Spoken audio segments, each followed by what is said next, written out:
আলহামদুলিল্লাহ এবার আঙ্গো সন্দ্বীপে যে সিরিং মাছ উঠছে বলার বাইরে।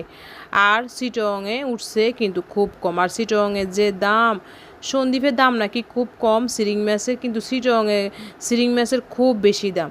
তার যে সিরিং মাছ কিনতে গেছি মানে কালকে সন্ধ্যা একদম তাজা তাজা সিরিং মাছ।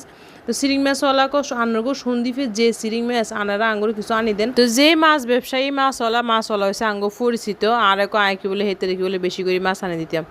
তাই অঙ্ক স্পিড বোট আছে আননে যাই লই নেন গই, আর না আনলে বরঞ্চ আঙ্গুরও দিয়েন। তো আই মাছওয়ালারা কই সিরিং মাছ আই আননের কেনে দিম, আয় যদি আনতাম হাইতাম তাহলে আগে আই আর ফ্রিজ ভর্তি করতাম। আর সিরিং মাছ আর বাচ্চারা খুব বেশি পছন্দ করে সিরিং মাছ, আর নিজেরও খুব বেশি পছন্দ। সিরিং মাছের ঝোল দিয়ে বাদ বেগুন খাইলাম যা। সিরিং মাছ এত মজার মাছ, সিরিং মাছের কষায় আনলেও মজা, সিরিং মাছের লগে যদি কচুচড়া দেওয়া যায় তাহলে তো আরও বেশি মজা। তার বাচ্চারা তো তরকারি একখানা কম পছন্দ করে, এই জন্য এক কষাইরে সিরিং মাছ রাঁধছি।